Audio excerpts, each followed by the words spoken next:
Welcome to Quick Shots, a short format traditional archery podcast, where we introduce you to some of the world's most influential traditional archers, and occasionally, some random dudes. I'd like to send a big shout out to our sponsor, Archery Pass. For all your trad archery products, Archery Pass, making archery's past part of your future. ArcheryPass.com.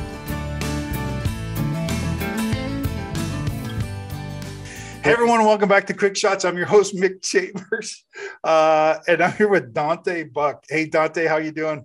I'm good. How are you? So good, man. Hey, thanks very much for doing the show. I really appreciate it, man. You came onto the scene just recently, and you're like crushing it, and it's so good to see it. And I'd love to know. This is the first time we're meeting, and so I'd love to get to know everything about you, actually, and then kind of let our listeners in on who you are, because you're new and you're exciting, and honestly, dude, you're crushing it right now. So, why don't you give us your origin story and how you got into Barebow? So, I was born in Red Wing, Minnesota. I'm from there. I went to high school there and graduated. I got into traditional archery when I bought a Montana Bear longbow from Cabela's. Yeah. I didn't have any arrows though. I didn't know how to set nocks or anything, and I was shooting my dad's arrows, ripping his fletchings off and all that stuff. And then did that for about 4 years. And then I moved to Colorado for college. And then I eventually got into I bought a Predator recurve. And then I slowly got my way into string walking. I started string walking on a Satori. Okay. And that would have been in September. And then eventually I picked up the Barebow and started string walking. And That's amazing. Hey, but where are you? I think that'll help out too, to tell a story. Oh, I'm in Colorado, Denver, Yep. at Rocky Mountain Specialty Gear. That's my home range. That's where I shoot every day. And that's Tom Clum's range. So Yep. Good friend of the show, Tom. Tom was on the show. Awesome dude. Love him to death. And so is Tom your coach? Yes, Tom is my coach. He's been my coach since maybe about a year now. That's awesome, dude. Hey, so you've had some pretty good success, I would say. Why don't you tell us about some of the tournaments you've been in lately? Yeah. So the first national tournament I went to was Lancaster. And at first I was pretty nervous, but as soon as I just calmed down and got my shot going, and I shot pretty well. I shot a personal high in a tournament, 275. So that was fun. 275 is amazing. So averaging like 27.5 per end, right? That's staggering, man. That's staggering. What position did you finish at Lancaster? So I finished 7th in qualifications and got knocked out in the second round of shoot-offs. Yeah, that's tough. Is shoot-offs hard for you? Is that the first time you ever been in a shoot-off? That was the first time or second time. So the first time would have been my first tournament back in September. But shoot-offs are a little difficult. You definitely there's a balance between getting too friendly with the person you're shooting with, right, and being cold, So there's a balance there that basically keeps you from shooting. You got to be able to shoot your best. So do whatever it takes, I guess. Yeah. And then, okay, so then you had Lancaster. You did really well in Lancaster. Like you were kicking it. And I was like, who is this guy going boom, boom, boom, boom, boom, up the ranks? And because I had never seen you before, I never heard of you, but you did a fantastic job. Then you went to Vegas. Yeah. Okay. So you went to Vegas, and how'd you do there? I finished 4th. It's fantastic. It's so good. And there's like some amazing shooters there too, right? Oh yeah, absolutely. So what did you shoot in Vegas? What did you shoot? Tell us about the tournament in Vegas. So Vegas was a little difficult to get used to. There was a lot more shooters there. Yeah. We were in a smaller space in the showrooms in the South Point, but it was fun. Once you get over the nerves and the changes in lighting or whatever that, and you learn to ignore it, then you get on a roll and it gets fun. So. And so you finished 4th there, right? And then they put you into flights. Yeah. So we shot how does that work? Tell us how that works, that whole thing with me. So with the flights, you shoot 2 scoring rounds, 2 days of 30 arrows. And then based on your score, they put you into a certain number of flights. I'm not sure how many flights there were, but I think each flight had around maybe 40, 50 shooters in it.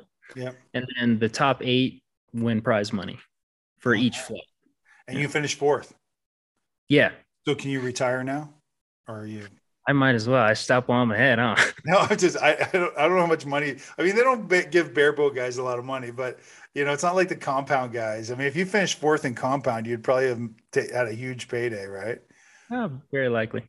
Well, it's really good, man. You're in the money, and it's been since September. Yeah. Yeah, come on, man. That's unreal. That's unheard of. So you've got such a strong mental game. You have to have a strong mental game to do this thing, right? What how do you have that? How are you so good right now? Like what do you attribute your success to? So I think that having form is definitely, I think, my biggest strength. So having a strong holding position, and basically all that means is you're using less muscle and more bone structure to hold your bow. Yeah. And what that does is it takes more stress off of your body and lets you use your mind a bit more. Okay, so then are you learning all this on your own? Tom Clum's taught me everything I know, and he's my coach. He's been coaching me for about a year. That's fantastic. And you're a student of, you follow Kisically, you read everything he does, and Tom teaches NTS, and Kisically is obviously the guy who created that. So I read his book and have done research and all that. Yeah, dude, that's hard. I mean, even still, I mean, I'm terrible at barebow, just personally. I mean, I suck, but you know what? I love doing it. I love archery. I love meeting guys like you that are doing really well. I'm so pumped up, so fired up, but I'm a little pissed off at you too. At the same time, you're like crushing my boy, Matt Yak. Like, I love that guy. You're not supposed to be beating him. You're not supposed to be beating him. He's a good guy. I'm been shooting well, and all I could say is he's a great guy, and we'll be shooting together outside because he's my competition out here in Colorado. So yeah, you guys got a good group of people out there in Colorado to work with. Yaketh, maybe he crushed it last year in the 50 meter. So, so are you going to shoot the 50 meter too? What games are you going to be doing next? So I'll be doing a USAT barebow, and then one of the USAT series. I'm not sure which one. And then outdoor nationals. I'll be shooting 50 meters. That's cool. Are you going to do that crazy one they got out in Colorado? Are you going to shoot up to like 100 meters and stuff like that? The total archery challenge? Yeah. Are you doing that? You're going to do that? If it's not conflicting with any tournaments, then yeah, I'll be doing it.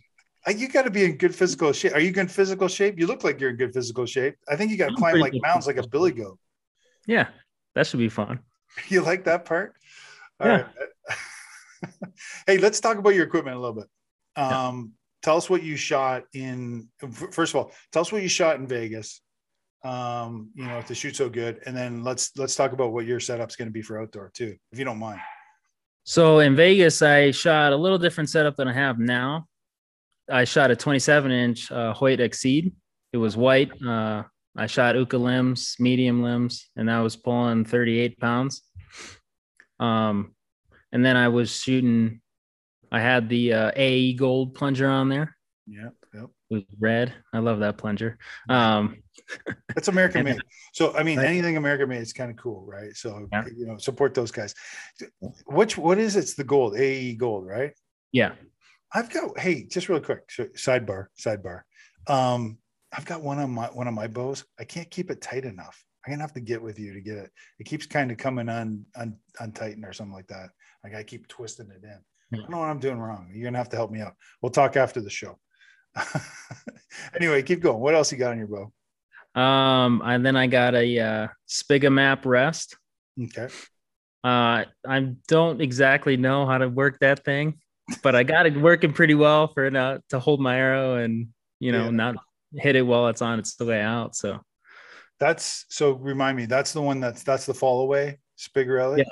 Okay. So it's the one that's got a little pivot in the back and it moves up and down. Yeah. That's kind of cool. That's neat. I don't know anyone that shoots that. Who else shoots that? I don't know anyone else either.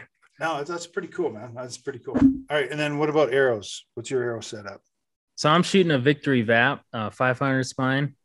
I keep them, I think about 31 inches. I'm not sure. I cut them all forever ago, and then I run trad vanes on the back, 3-inch, just three of them. That's not normal. That's not normal.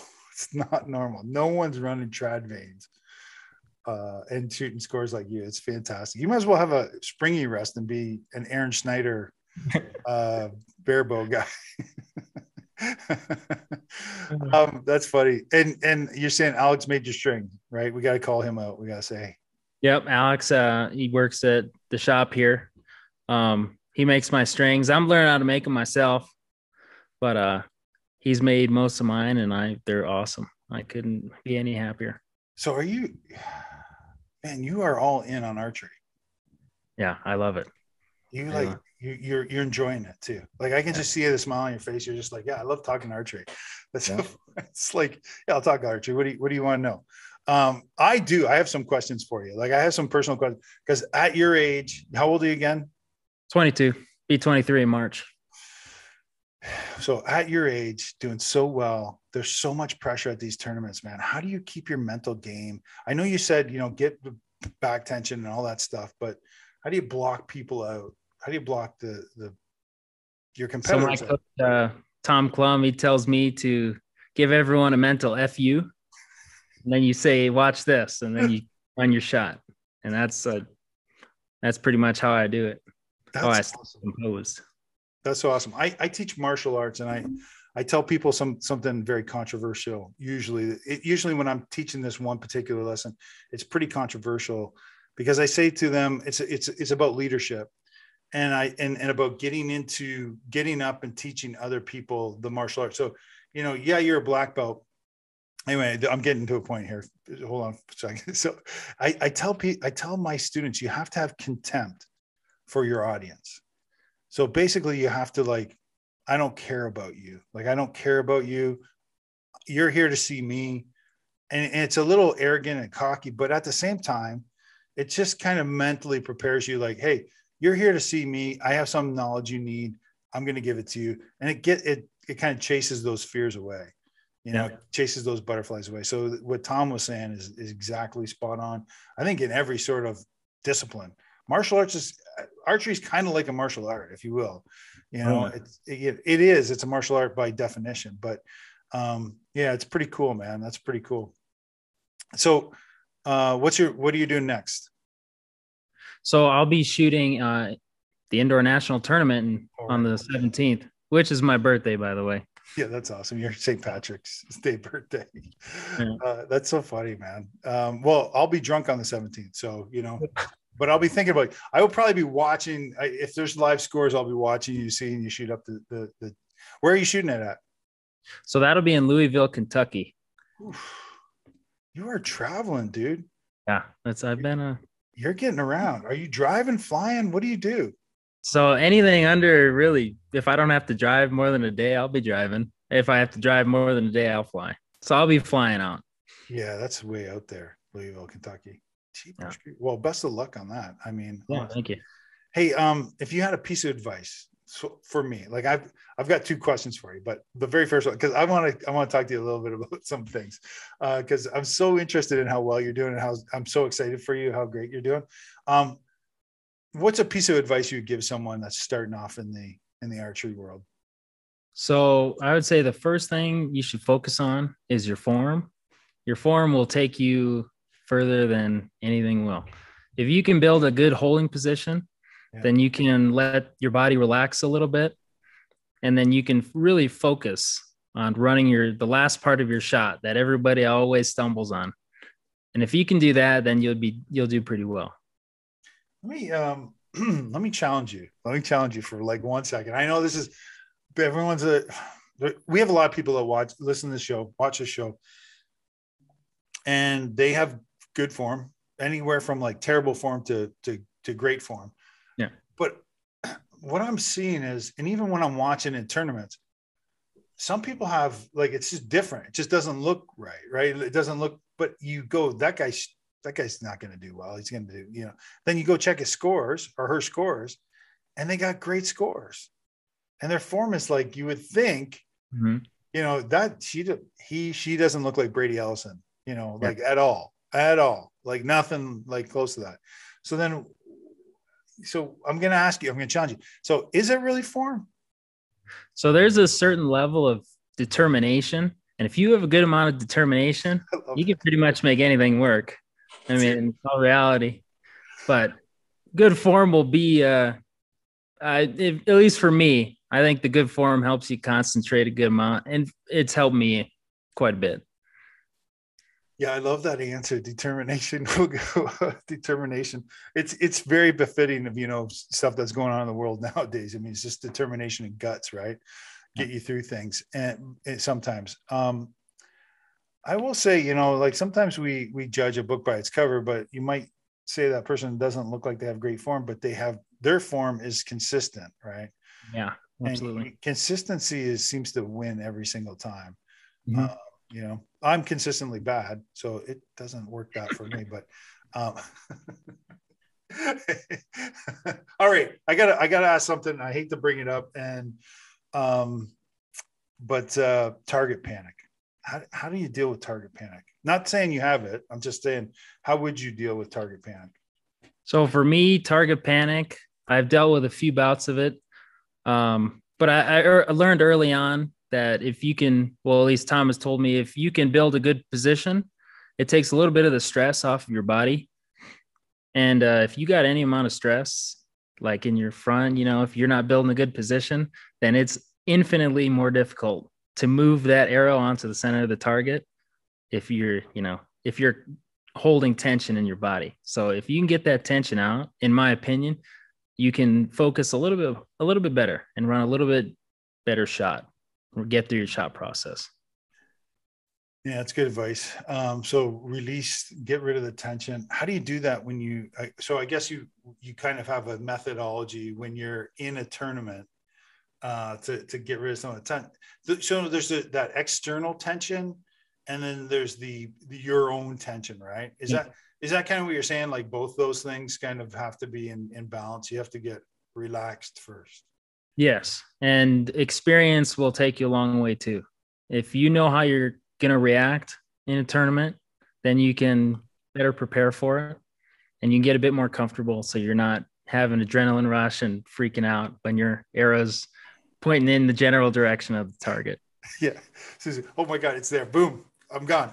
Have you ever had any flyers in the last little while? Oh yeah. Every now and then I run my shot pretty consistently right now. But if there's even a moment where I don't, run my shot perfectly, usually I will let down if something's not right.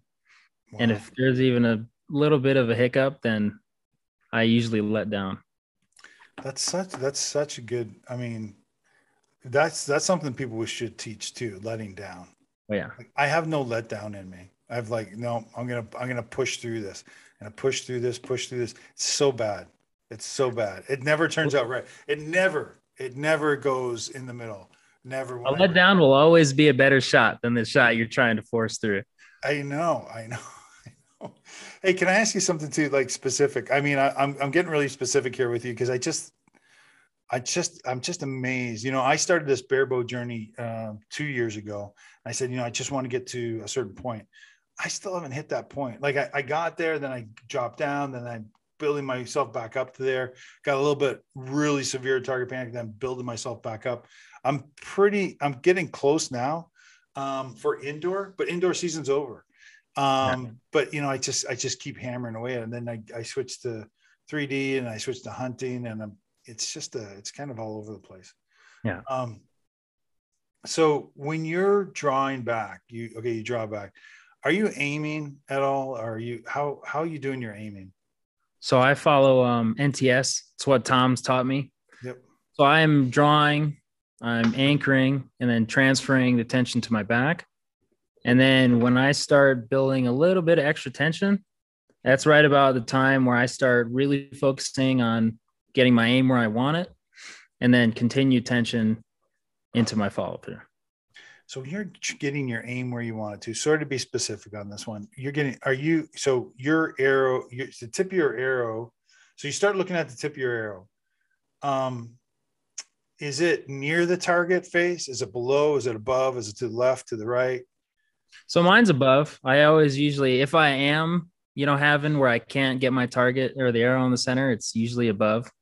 And so I do a breath cycle where I breathe in on the draw, anchor, transfer to hold. And then when I am during my expansion phase, I let the breath out and it lets my body lose any extra tension, kind of frees up my mind so I can put the arrow where I want it and then run my shot. Yeah, I was going to ask you about breathing. So back in the day, I used to be a competitive rifle shooter, and breathing was a major part of the shot cycle. So go over us one more time. What's your method for breathing? The breath is basically builds timing in your shot. So when I draw, I'm breathing in, and then I anchor, transfer to hold, and then I breathe out. And what that does is it lets any extra tension I have in my body, especially in my shoulders, just settle. And then it frees up. For me, it kind of is a cue to put your arrow on this target and run your shot and to run it to the follow through. Yeah, that's amazing. You seem so calm. Like, seriously, you have this great calm demeanor. It makes me calm. I'm like, but you're smiling. You're loving archery. I mean, you're having a good time. You're telling me that you're a level 2 coach. You're going for your level 3, which I think is fantastic, because I think two things I'm thankful for you, Dante, is one, you're giving back to the community, being a coach. And the second thing, I think that, when you become a coach, and I tell this to my martial arts students all the time, you learn, right. You get better. So getting out and teaching a class or whatever, or coaching, makes you a better archer, makes you a better martial artist too. So, congratulations. That's going to be really cool. And so is that something you've always wanted to do? Like, are you looking to become an archery coach? I hadn't really thought about it until my Tom Clum. So this podcast. All right. You're welcome. Yeah. Until he said he was going to run a level 2 course, and I was, I had done the online part to prepare for that, the level 1, and then the level 2, I took it and got through that. But I think it's I do love archery and I love teaching it. When I'm at the range and, people look like they're struggling, I usually will offer advice or anything like that, because I want to see everybody get better. Yeah, that's that's a little barebow. That's not your compound side. That's not the compound side. You just like the barebow size. Like, single string archers are like, come on, everyone, let's get better at doing this. Because I think what it is. I think honestly, I think it's no one's going to get as good as you. I think that's kind of what it is. That's because there's too many variables. Because you're like a superhero now. People are going to start talking. Here comes Dante. All right, someone. I think as soon as he crosses the road, let's hit him with a car. Before he gets into there and it kicks our ass. So, because it is pretty incredible. You're like 27.5 average or 27 average per end. So that's all 9s. A 10 and 9 8. It's just 10 9 8, 10 9 8, 10 9 8, or 10 10 7. I don't know if you ever get 10 10 7s, but that it's kind of amazing. Kind of amazing to me, because that I know it's 18 meters, but it's small.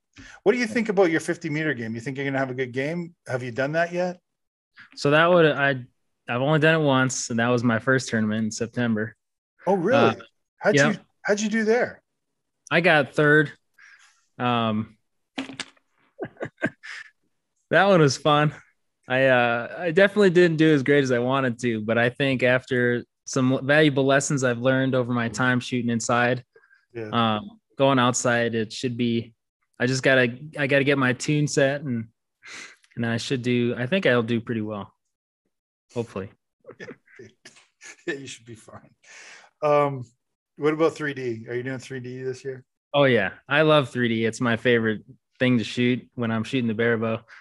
3D. I'm gonna try to do some IBO tournaments and anything that's out here locally, Oh, okay. and see how I do. IBO Trad Worlds is in Tennessee, though.